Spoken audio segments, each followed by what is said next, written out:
Bonjour, cette vidéo a pour objectif de vous montrer comment fonctionne la classification ABC, connue aussi sous le nom de la classification 20-80 ou bien encore la classification de Pareto. Donc l'objectif de cette méthode, c'est de classer par ordre d'importance des éléments. Donc les éléments peuvent être de différentes natures, par exemple on veut classer des clients, on veut classer des produits, on veut classer des machines, des pièces, des coûts, des chiffres d'affaires, etc. Donc tout ça à partir d'une base de connaissances, donc d'une base de données existante qui a été répertoriée sur une période antérieure. Par exemple, je possède l'historique de chiffre d'affaires de tous les clients, par exemple, et je cherche à classer mes clients les uns par rapport aux autres. Donc les résultats se présentent sous la forme d'une courbe. Cette courbe est appelée courbe ABC ou courbe de Pareto ou courbe de 20-80. Et l'exploitation de cette courbe permet de détecter les éléments les plus significatifs de la situation qu'on est en train d'étudier. Par exemple, si on cherche à étudier le chiffre d'affaires des clients, eh bien, cette classification permettra de classer les éléments, les clients les uns par rapport aux autres, en fonction de ce critère précisément. La méthodologie est relativement simple. Premièrement, on définit l'objectif de l'étude qu'on cherche à conduire. Par exemple, on cherche à classer les causes de retour de SAV, ou on cherche à classer les réclamations clients, ou on cherche à classer les produits qui sont dans le stock par rapport à la quantité, par rapport aux quantités qui sont commandées, par rapport au chiffre d'affaires. Bref, on a différents indicateurs qui vont permettre de classer ces produits. Ensuite, une fois que je les ai classés, je vais identifier le critère sur lequel je vais classer ces produits. Par exemple, si je retiens le chiffre d'affaires, eh bien, je vais calculer le chiffre d'affaires de chacun de ces produits et je vais organiser le classement de ma base de données en fonction de ce critère que j'ai retenu.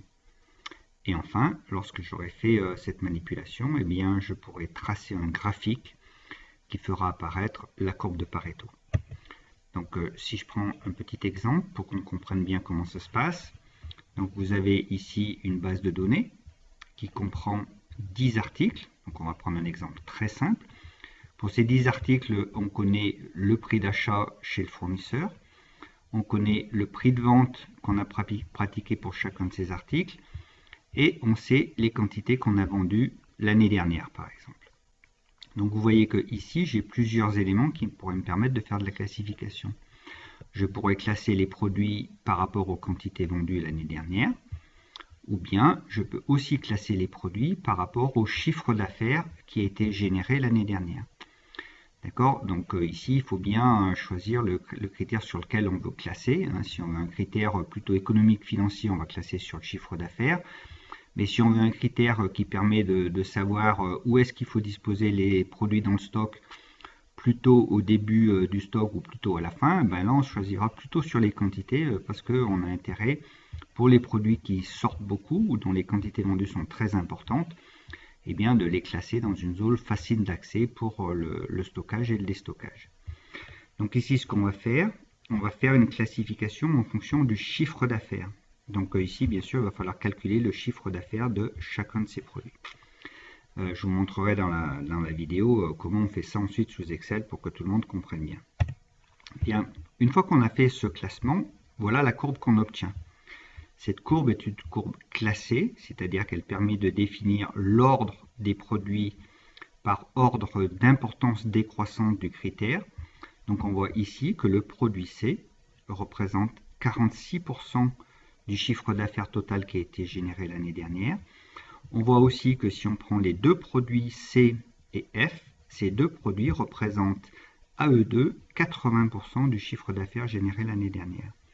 Si maintenant je prends C, F, G, trois produits, j'ai 87% du chiffre d'affaires qui a été généré l'année dernière.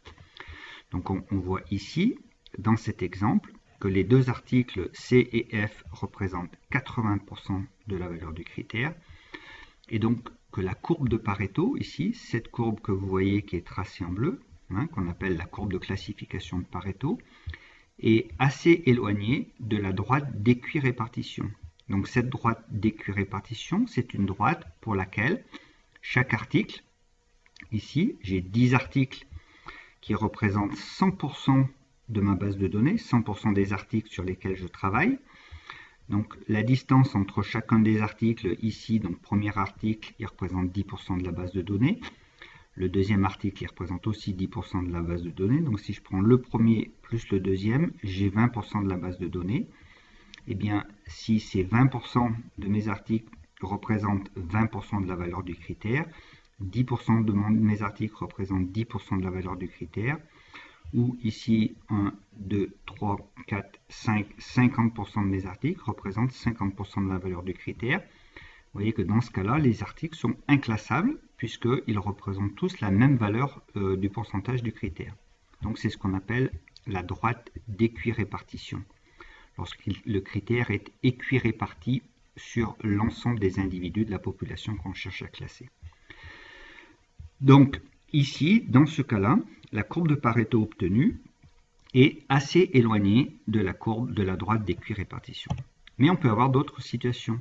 Donc si je prends cet autre exemple, je fais pratiquer de la même manière, vous avez 10 produits, le prix d'achat de chacun des produits est connu, le prix de vente de chacun des produits est connu, la quantité vendue est connue. Et bien si je classe ces 10 produits suivant le critère chiffre d'affaires, et bien cette fois-ci, voilà la courbe que j'obtiens, cette courbe bleue.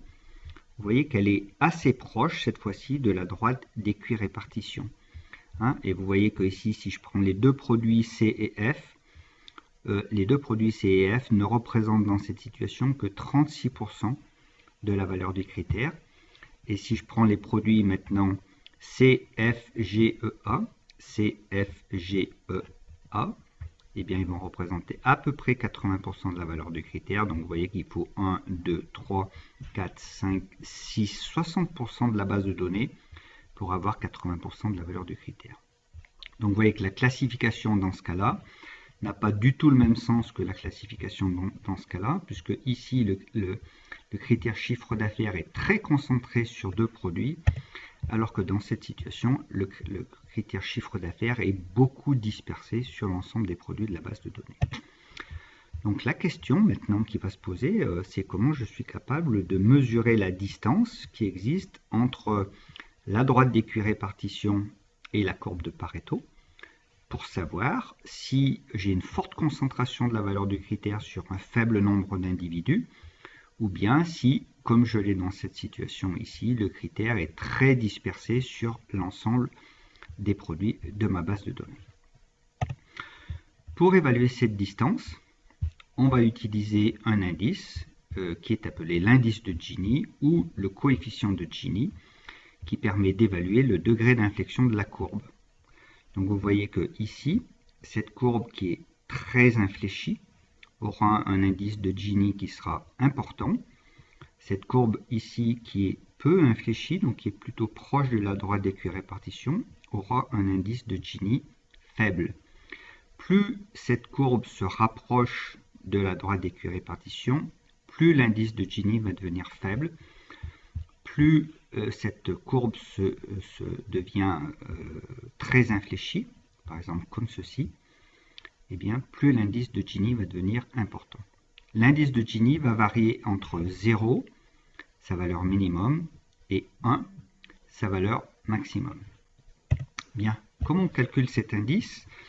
Eh bien, cet indice de Gini, que vous avez ici, IG, est égal à S divisé par S plus B. Donc c'est le rapport de cette surface ici, qui se trouve entre la courbe et la droite d'équirépartition, et la surface totale qui se trouve au-dessus de la droite d'équirépartition. Donc S, cette surface, divisée par S plus B, cette surface ici. Or, vous voyez que cette surface ici, qui est égale à la moitié de la surface de ce carré est un carré de 1 par 1, puisque ici j'ai 100% de la valeur du critère, et ici j'ai 100% des individus, des articles que je cherche à classer. Et bien comme ce carré a une surface de 1, la moitié du carré ici a une surface de 0,5.